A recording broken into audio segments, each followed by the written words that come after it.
क्यों है खाटू श्याम जी के मंदिर में इतनी शक्ति? क्या है इसके पीछे छुपा हुआ रहस्य? आज मैं आपको एक ऐसी कहानी सुनाने जा रहा हूं जो सिर्फ कहानी नहीं है, ये एक दिव्य सत्य है। ये एक ऐसे भगवान की कहानी है जो कलयुग में हारे हुओं का सहारा बना, जिसका नाम सुनते ही रोंगटे खड़े हो जाते हैं, जिसके दर्शन मात्र से जीवन बदल जाता है। राजस्थान की धरती पर सीकर जिले में खाटू नामक एक छोटे से गांव में एक ऐसा मंदिर है जहां रोज लाखों लोग अपनी मुराद लेकर आते हैं। कोई रोता हुआ आता है, कोई हारा हुआ आता है, कोई टूटा हुआ आता है, लेकिन जो भी सच्चे दिल से आता है वो खाली हाथ नहीं जाता। लेकिन क्यों है इस मंदिर में इतनी शक्ति? क्या है वो रहस्य जो इस स्थान को दुनिया के सबसे चमत्कारिक धामों में से एक बनाता है? आइए मैं आपको वो कहानी सुनाता हूं जो समय के पन्नों में दबी हुई है। वो कहानी। दोस्तों, आज हम एक नई कहानी और एक नया वीडियो लेकर आपकी सेवा में उपस्थित हुए हैं। आज की कथा अत्यंत ज्ञानवर्धक और प्रेरणादायक है। कथा शुरू करने से पहले आपसे एक विनम्र निवेदन है। शास्त्रों में कहा गया है कि अधूरी छोड़ी गई कथा दुख और पाप का कारण बनती है, इसलिए इसे अंत तक अवश्य सुने। और अगर आप अपनी माँ से सच्चा प्रेम करते हैं तो इस वीडियो को लाइक करें, हमारे चैनल को सब्सक्राइब करें और कमेंट में माँ लिखकर अपना समर्थन दें। तो आइए बिना किसी विलंब के आरंभ करते हैं आज की प्रेरणादायक कथा। युगों पूर्व जब धर्म और अधर्म के बीच युद्ध की तैयारी हो रही थी, उस समय पांडुपुत्र भीम के पुत्र घटोत्कच के घर में एक अद्भुत बालक ने जन्म लिया। उसकी माता का नाम था मोरवी, जो अहिलावती के नाम से भी प्रसिद्ध थी। जन्म के समय ही आकाश में दिव्य प्रकाश फैला था, देवताओं के मृदंग बजे थे। ये बालक था बर्बरीक, एक ऐसा योद्धा जिसकी वीरता और शक्ति की गाथा आज भी कही जाती है। बर्बरीक के जन्म के साथ ही प्रकृति में अनेक चमत्कार हुए थे। वृक्ष फल फूलों से लद गए, नदियां मधुर संगीत बजाने लगी और पशु पक्षी आनंद में नृत्य करने लगे। ये सब इस बात का प्रमाण था कि कोई दिव्य आत्मा धरती पर अवतरित हुई है। बचपन से ही बर्बरीक में अद्भुत शक्तियां थी। जब वो मात्र 5 वर्ष का था, तब उसने एक हाथी को केवल अपनी मुट्ठी के बल पर रोक दिया था। 10 वर्ष की आयु में उसने एक दिन में 100 राक्षसों का वध कर दिया था। मां मोरवी ने अपने पुत्र को सिखाया था, हे पुत्र, जीवन में हमेशा याद रखना कि सबसे बड़ा धर्म है हारे हुए की सहायता करना। जो निर्बल है, जो असहाय है, जो संकट में है, उसके साथ खड़े होना ही सच्चा धर्म है। मां के इन शब्दों को बर्बरीक ने अपने हृदय की गहराई में बसा लिया था। वो जानता था कि उसकी शक्ति का उपयोग कमजोरों की रक्षा के लिए करना है। जब बर्बरीक 16 वर्ष का हुआ, तब उसने घोर तपस्या की। हिमालय की ऊंची चोटियों पर, जहां सिवाय बर्फ के कुछ नहीं था, वहां उसने भगवान शिव की आराधना की। महीनों तक केवल हवा पीकर, बिना भोजन के वो तपस्या में लीन रहा। भगवान शिव प्रसन्न हुए और उन्होंने बर्बरीक को 3 अद्भुत बाण प्रदान किए। ये बाण साधारण नहीं थे, ये दिव्य थे, चमत्कारी थे। पहला बाण ये शत्रु के सभी कमजोर स्थानों को चिह्नित करता था। जहां भी ये निशाना लगाता, वहां लाल रंग का चिन्ह बन जाता था। दूसरा बाण ये मित्रों और रक्षणीय व्यक्तियों को पहचान कर उन्हें चिह्नित करता था, उन पर नीले रंग का निशान बनता था। तीसरा बाण ये सबसे शक्तिशाली था। ये लाल निशान वाले सभी स्थानों को एक साथ भेद कर शत्रुओं का संहार करता था और नीले निशान वाले सभी को सुरक्षित कर देता था। माता मोरवी ने, जो स्वयं एक नागकन्या थी, अपने पुत्र को एक दिव्य धनुष प्रदान किया। ये धनुष इतना शक्तिशाली था कि इसकी टंकार से ही शत्रु भयभीत हो जाते थे। इस धनुष का नाम था महाकाल दंड। इस धनुष की विशेषता ये थी कि ये कभी नहीं चूकता था। जो भी लक्ष्य बर्बरीक मन में सोचता, वो तुरंत उस तक पहुंच जाता था। चाहे शत्रु कहीं भी छुप जाए, चाहे वो किसी भी माया का सहारा ले, ये बाण उसे ढूंढकर मार गिराता था। जब महाभारत के युद्ध की घोषणा हुई तब बर्बरी के हृदय में भी युद्ध में भाग लेने की इच्छा जगी। उसने सोचा, ये तो धर्म और अधर्म का युद्ध है, मुझे इसमें अवश्य भाग लेना चाहिए। लेकिन प्रश्न था किस पक्ष में? बर्बरी के मन में कोई शंका नहीं थी। उसकी मां ने जो संस्कार दिए थे उसके अनुसार उसे हमेशा हारने वाले का साथ देना था। वो अपने नीले घोड़े पर सवार होकर कुरुक्षेत्र की ओर चल पड़ा। रास्ते में जो भी उसे मिलता वो पूछता, कुरुक्षेत्र में कौन जीत रहा है? सभी का एक ही उत्तर था, पांडव निर्बल है, कौरव शक्तिशाली है। ये सुनकर बर्बरी का निर्णय और भी पक्का हो गया। वो पांडवों का साथ देगा। कुरुक्षेत्र के पास पहुंचकर बर्बरीक ने एक वट वृक्ष के नीचे विश्राम किया।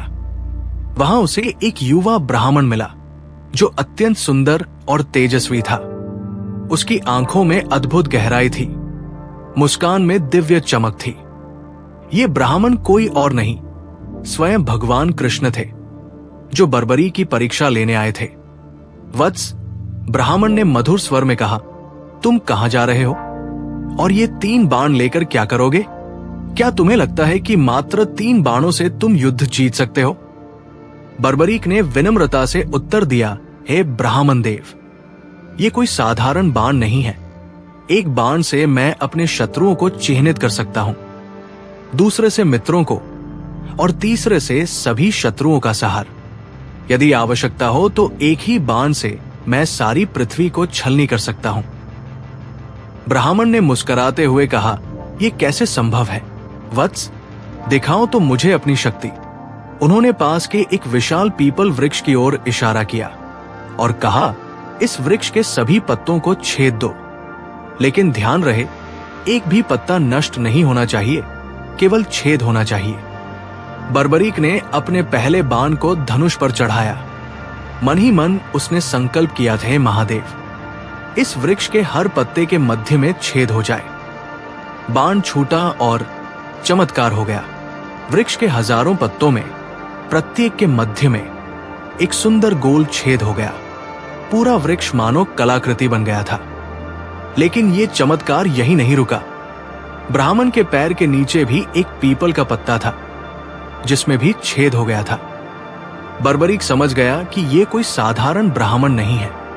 तभी ब्राह्मण का रूप बदलने लगा। उनके चारों ओर दिव्य प्रकाश फैल गया।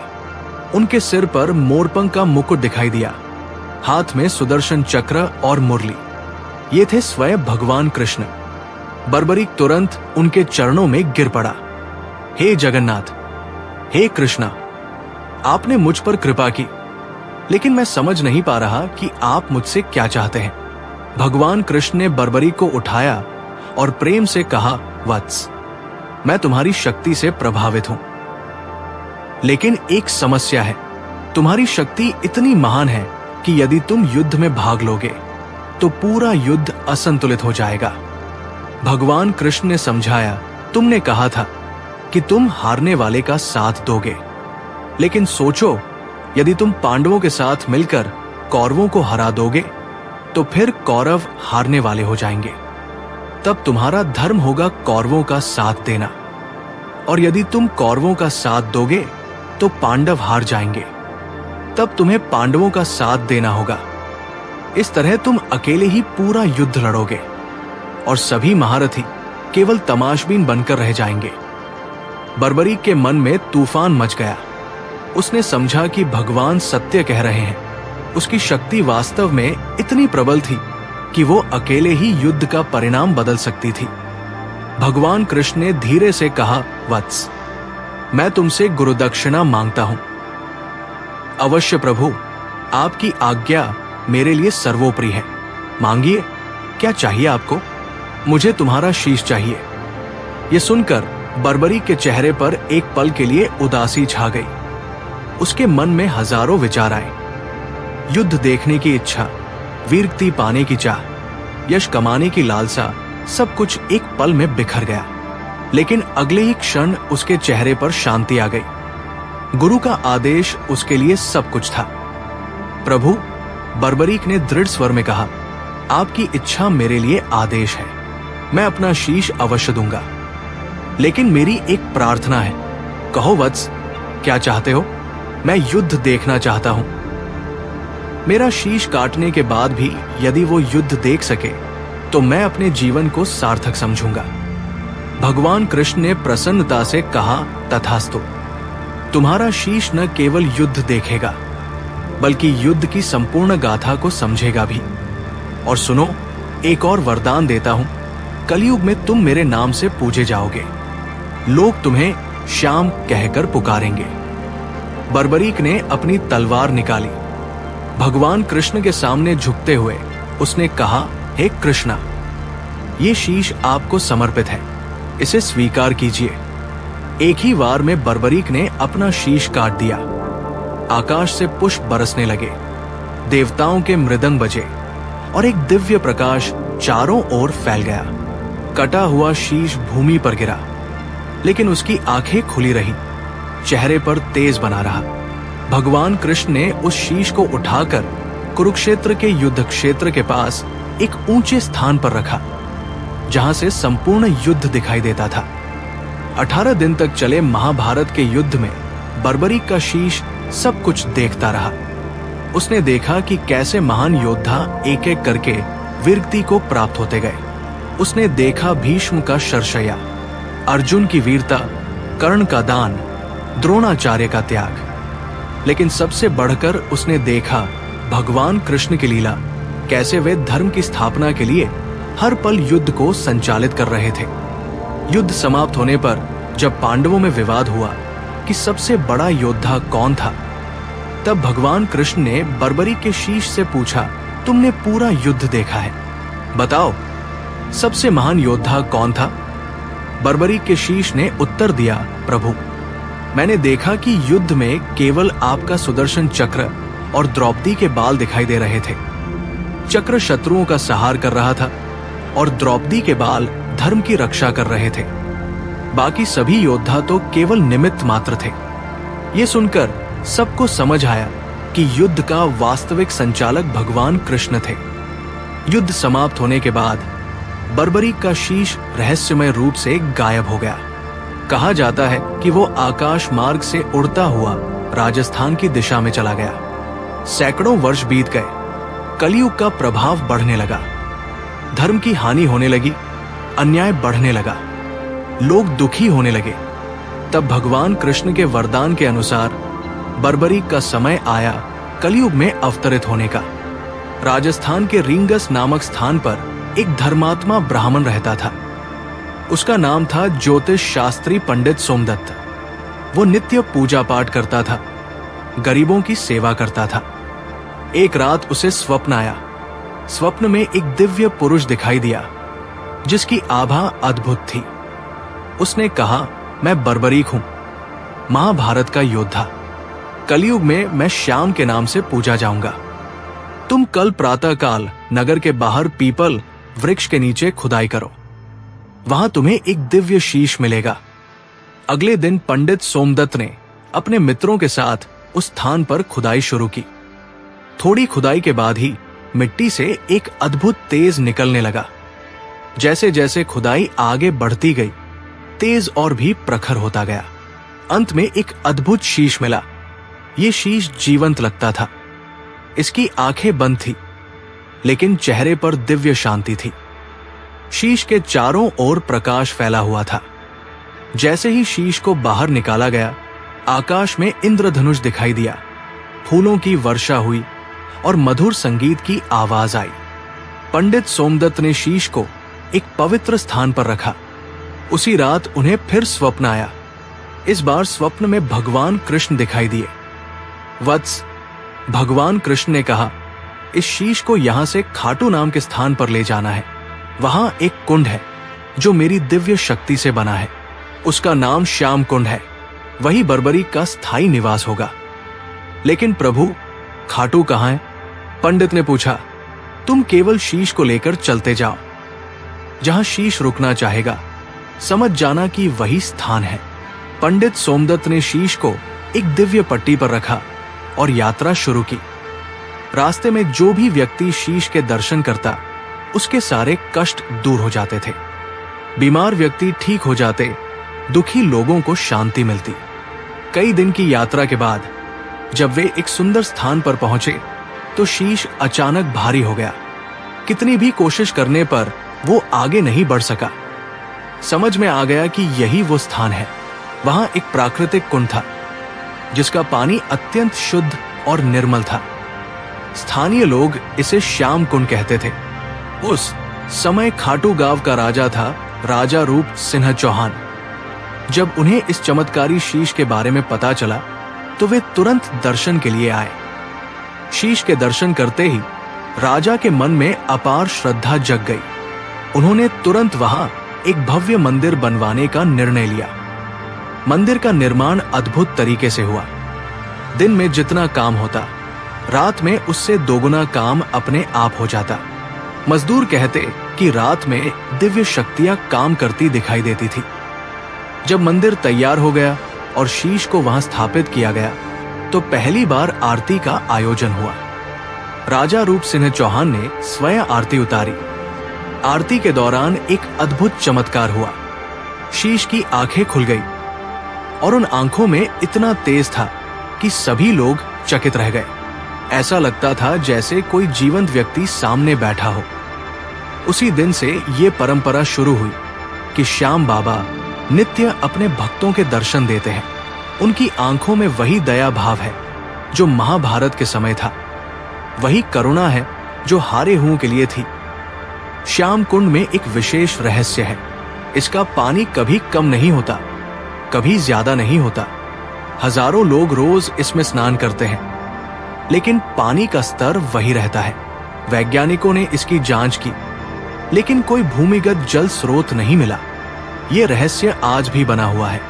कहा जाता है कि ये कुंड सीधे क्षीर सागर से जुड़ा है, जहां भगवान विष्णु विराजते हैं। इसीलिए इसका पानी कभी समाप्त नहीं होता। श्याम बाबा की मूर्ति के ठीक नीचे एक गुप्त कक्ष है। कहा जाता है कि वहां बर्बरीक के 3 दिव्य बाण रखे हुए हैं। ये कक्ष तब तक नहीं खुलेगा जब तक कलयुग में धर्म का सर्वनाश नहीं हो जाता। जब कलयुग के अंत में पाप अपने चरम पर पहुंचेगा, तब ये कक्ष खुलेगा और श्याम बाबा अपने दिव्य बाणों के साथ धर्म की स्थापना करेंगे। भविष्य पुराण में लिखा है कि कलयुग के अंत में एक नील घोड़े पर सवार होकर एक योद्धा आएगा जो धर्म की स्थापना करेगा। श्याम बाबा के भक्त मानते हैं कि ये योद्धा श्याम बाबा ही होंगे। मंदिर के पुराने शिलालेखों में एक नील घोड़े का चित्र है जिस पर एक योद्धा सवार है। ये चित्र रहस्यमय है और इसका अर्थ आज तक कोई नहीं समझ सका। श्याम बाबा के 11 नाम हैं और ये संख्या भी रहस्यमय है। इन 11 नामों में छुपी हुई है कलयुग की संपूर्ण गाथा। प्रत्येक नाम एक युग की समस्या का समाधान है। जब कोई भक्त पूरी श्रद्धा के साथ इन 11 नामों का जाप करता है तो उसकी सभी समस्याएं हल हो जाती हैं। लेकिन ये तभी संभव है जब भक्त का हृदय पूर्णतः शुद्ध हो। श्याम बाबा से जुड़ी कुछ संख्याएं विशेष है। मंदिर में 108 सीढ़ियां हैं। श्याम कुंड का व्यास 51 फीट है। मुख्य गुंबद की ऊंचाई 108 फीट है। ये संख्याएं केवल संयोग नहीं है। हिंदू धर्म में इन संख्याओं का विशेष महत्व है। 108 ब्रह्मांड की संपूर्णता का प्रतीक है और 51 शक्तिपीठों की संख्या है। ज्योतिषियों के अनुसार श्याम बाबा का मंदिर एक विशेष ज्योतिषीय स्थान पर बना है। यहाँ 5 ग्रहों की शक्तियां केंद्रित होती हैं। फाल्गुन मास की एकादशी के दिन यहाँ विशेष ऊर्जा होती है। इस दिन श्याम बाबा की शक्ति चरम पर होती है। श्याम बाबा से जुड़े रंग नीला, पीला और लाल ये सभी के विशेष अर्थ है। नीला रंग विष्णु का है, पीला ज्ञान का और लाल शक्ति का। भक्त जब इन रंगों के कपड़े पहनकर आते हैं तो उनका श्याम बाबा के साथ विशेष तालमेल बनता है। शास्त्रों के अनुसार जब कलयुग अपने अंतिम चरण में पहुंचेगा तब धर्म लगभग समाप्त हो जाएगा। उस समय श्याम बाबा पूर्ण रूप से प्रकट होंगे। वे अपने 3 दिव्य बाणों के साथ आएंगे और अधर्म का नाश करेंगे। ये होगी कलयुग की अंतिम लड़ाई। भविष्य पुराण में लिखा है कि एक नील घोड़ा आकाश से उतरेगा। उस पर श्याम बाबा सवार होंगे। उनके हाथ में अपना दिव्य धनुष होगा। वे एक ही बाण से सारे संसार के पापियों का नाश करेंगे और धर्म की स्थापना करेंगे। श्याम बाबा के इस अवतरण के बाद सत्ययुग शुरू होगा। फिर से धर्म, सत्य और न्याय का राज्य होगा। लोग प्रेम से रहेंगे, कोई दुख नहीं होगा। यही है श्याम बाबा का अंतिम मिशन, संसार में शांति और खुशी की स्थापना। इस कहानी का अंत प्रेम की जीत के साथ होता है। श्याम बाबा प्रेम के अवतार हैं। उनका प्रेम जाति, धर्म, भाषा की सीमाओं को पार करता है। वे मुस्लिम, सिख, ईसाई सभी के हैं, क्योंकि दुख का कोई धर्म नहीं होता और जो दुख हरता है वो सबका होता है। हारे का सहारा, श्याम हमारा। यही है खाटू श्याम की दिव्य शक्ति। यही है उनका छुपा हुआ रहस्य, अनंत प्रेम, अनंत करुणा, अनंत कृपा। प्रिय साथियों, इस कथा के बारे में आपके विचारों का हमें बेसब्री से इंतजार रहेगा। अगर ये कथा आपके लिए प्रेरणादायक साबित हुई हो तो कृपया इसे लाइक करें और इसे अपने प्रियजनों के साथ साझा करें। साथ ही कमेंट बॉक्स में जय श्री कृष्णा लिखकर अपनी भक्ति व्यक्त करें। इस वीडियो को पूरा देखने के लिए आपका दिल से आभार। जय श्याम। हारे का सहारा, श्याम हमारा।